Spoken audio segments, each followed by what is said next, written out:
मित्रशं वरुणः शन्नो भवत्वर्यमा शन्न इन्द्रो बृहस्पतिः शन्नो विष्णुरुक्रमः नमो ब्रह्मणे नमस्ते वायो त्वमेव प्रत्यक्षं ब्रह्मासि त्वमेव प्रत्यक्षं ब्रह्म वदिष्यामि ऋतं वदिष्यामि सत्यं वदिष्यामि तन्मामवतु तद्वक्तारमवतु अवतु माम् अवतु वक्तारम् ॐ शान्तिः शान्तिः शान्तिः शिक्षां व्याख्यास्यामः वर्णस्वरः मात्राबलं सामसन्तानः इत्युक्तः शिक्षाध्यायः सह नौ यशः सह नौ ब्रह्मवर्चसम् अथातः संहिताया उपनिषदं व्याख्यास्यामः पञ्चस्वधिकरणेषु अधिलोकमधिज्योतिषमधिविद्यमधिप्रजमध्यात्मम् तामहासंहिता इत्याचक्षते अथाधिलोकम् पृथिवीपूर्वरूपम् द्यौरुत्तररूपम् आकाशः सन्धिः वायुः सन्धानम् इत्यधिलोकम् अथाधिज्योतिषम् अग्निः पूर्वरूपम् आदित्यवत्तररूपम् आपः सन्धिः वैद्युतः सन्धानम् इत्यधिज्योतिषम् अथाधिविद्यम् आचार्यः पूर्वरूपम् अन्तेवास्युत्तररूपम् विद्यासन्धिः प्रवचनगसन्धानम् इत्यधिविद्यम् अथाधिप्रजम् माता पूर्वरूपम् पितोत्तररूपम् प्रजासन्धिः प्रजननगुंसन्धानम् इत्याधिप्रजम् अथाध्यात्मम् अधराहनः पूर्वरूपम् उत्तराहनुरुत्तररूपम् वाक्सन्धिः जिह्वासन्धानम् इत्यध्यात्मम् इति महासंहिताः य एवमेतामहासंहिता व्याख्याता वेद सन्धेयते प्रजया पशुभिः ब्रह्मवर्चसेनान्नाद्येन सुवर्गेण लोकेन। ॐ यश्छन्दसा वृषभो विश्वरूपः छन्दोभ्योऽध्यमृतात् सम्बभूव समेन्द्रो मेधया स्पृणोत अमृतस्य देवधारणो भोजासं शरीरं मे विचर्षणं जिह्वा मे मधुमत्तमा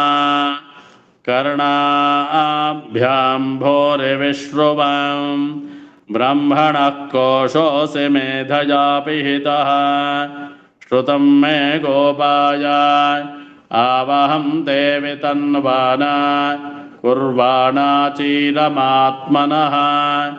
वासागं मम गावश्च अन्नपाने च सर्वदा ततो मे स्त्रिजमावह लोमशां पशुभिः सह स्वाहा आमायन्त ब्रह्मचारिणः स्वाहा विमायन्त ब्रह्मचारिणः स्वाहा प्रमायन्त ब्रह्मचारिणः स्वाहा दमायन्त ब्रह्मचारिणः स्वाहा शमायन्त ब्रह्मचारिणः स्वाहा यशोजने सा निस्वाहा श्रेयानि वस्यसोसानि स्वाहा तन्त्वा भगप्रविशानि स्वाहा समाभगप्रविश स्वाहा तस्मात् सहस्रशाखे निभगाहं द्वयमृजे स्वाहा यथापः प्रवतायन्ते यथा मासा अहर्जरा एवं मां ब्रह्मचारिणः धातरायन्तु सर्वतः स्वाहा प्रतिवेशोऽसि प्रमाभाहि प्रमापद्यस्व ॐ भूर्भुवः स्वरिति वा एतास्तिस्राव्याहृतयः तासामोहस्मैतां चतुर्थीं माहाचमस्य प्रवेदयते मह इति तद्ब्रह्म स आत्मा अङ्गान्यन्या देवताः भोरिति वा अयं लोकः भुव इत्यन्तरिक्षं सुपरित्यसौ लोकः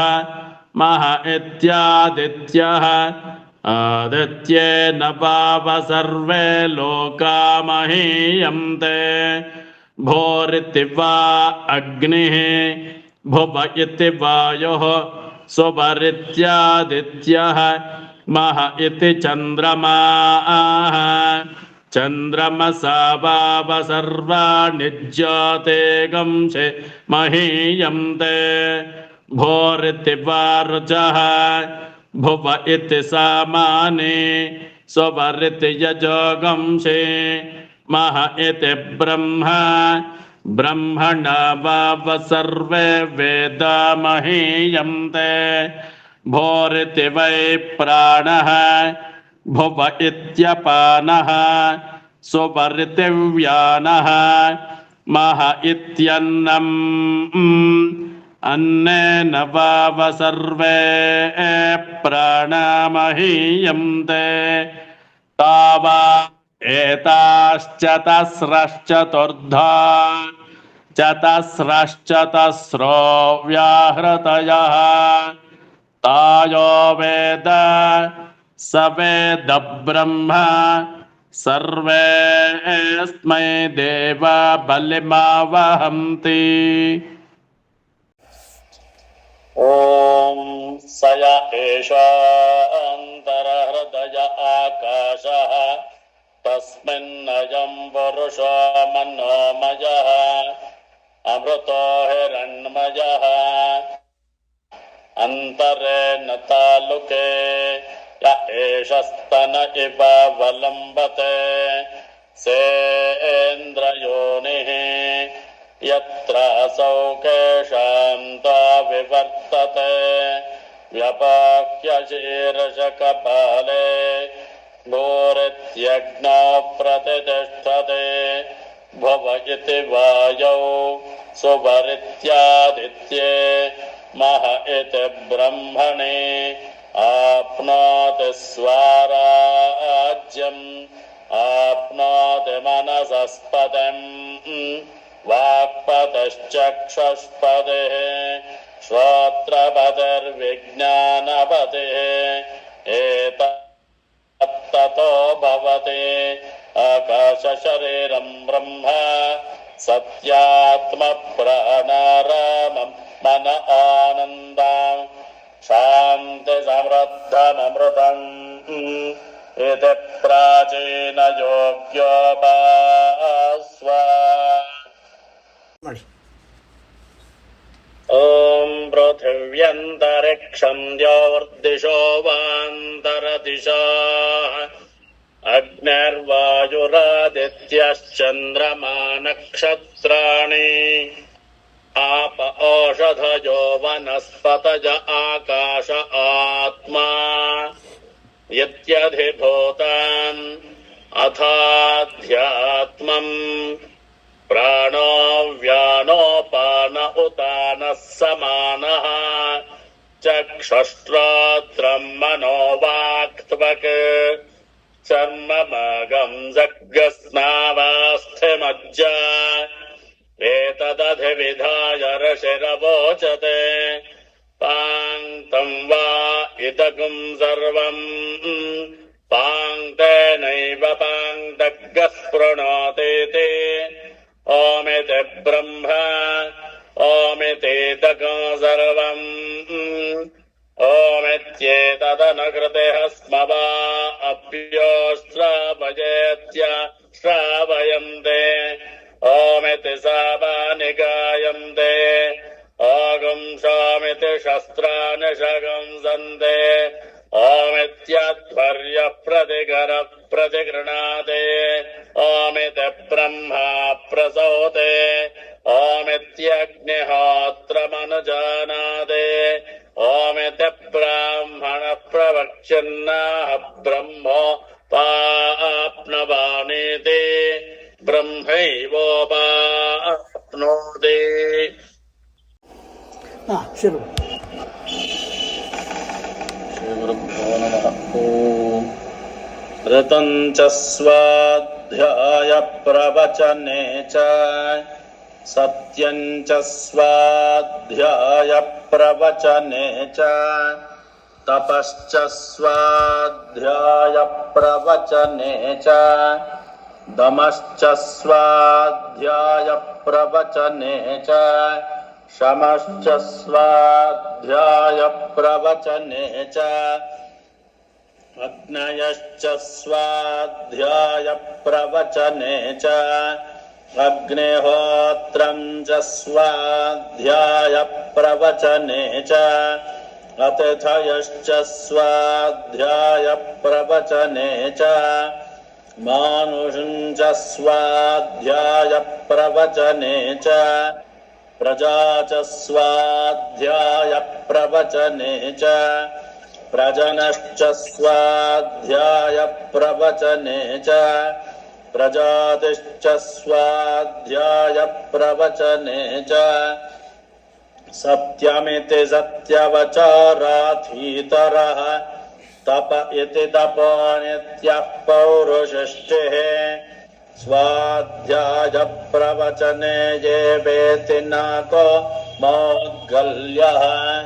तद्धि तपस्तद्धि तपः। ॐ अहं रक्षस्य रेरिव कीर्तिः पृष्ठं गिरेरिव ऊर्ध्वपवित्रो वाजिनीव स्वमृतमस्मि द्रविणगं सवर्चसम् सुमेधा अमृतोक्षितः इति त्रिशङ्कोर्वेदानुवचनम् वेदमनोच्याचार्योऽन्ते वासिनमनुषास्ते सत्यं वद धर्मं चर स्वाध्यायान्मा प्रमदः आचार्याय प्रियं धनमाहृत्य प्रजादन्तं मा व्यवच्छेत्सीः सत्यान्न प्रमदितव्यम् धर्मान्न प्रमदितव्यम् कुशलान्न प्रमदितव्यम् भूत्यैन प्रमदितव्यम् स्वाध्याय प्रवचनाभ्यान्न प्रमदितव्यम् देवपितृकार्याभ्यान्न प्रमदितव्यम् मातृदेवो भव पितृदेवो भव आचार्यदेवो भव अतिथिदेवो भव यान्यनवद्यानि कर्माणि तानि सेवितव्यानि न इतराणि यान्यस्माकं सुचरितानि तानि त्वयोपास्यानि न इतराणि एके च अस्मच्छ्रेयागंस ब्राह्मणाः तेषां त्वयासनेन प्रश्वसितव्याम् श्रद्धया देयम् अश्रद्धया देयम् श्रिया देयम् ह्रिया देयम् भिया देयम् संविदा देयम् अथ यदि ते कर्म विचिकित्सा विचिकित्सा वा स्यात् एतत्र ब्राह्मणाः सम्मर्षिणः युक्ता अयुक्ताः अलोक्षधर्मकामाः स्युः यथा ते तत्र वर्तेरन् तथा तत्र वर्तेथाः अथाभ्याख्यातेषु एतत्र ब्राह्मणाः सम्मर्षिणः युक्ता अयुक्ताः अलोक्षधर्मकामाः स्युः यथा ते तेषु वर्तेरन् तथा तेषु वर्तेथाः एष आदेशः एष उपदेशः एष वेदोपनिषत् एतदनुशासनम् एवमुपासितव्यम् एवमुचैतदुपास्यम् शन्नो मित्रश्चं वरुणः शन्नो भवत्वर्यमा शन्न इन्द्रो बृहस्पतिः शन्नो विष्णुरुक्रमः नमो ब्रह्मणे नमस्ते वाजो त्वमेव प्रत्यक्षं ब्रह्मासि त्वामेव प्रत्यक्षं ब्रह्मावादिश ऋतमवादिश सत्यमवादिश तन्मावेद तद्वक्तारमावेद आवेन्मा आवेद्वक्तारम् ॐ शान्तिः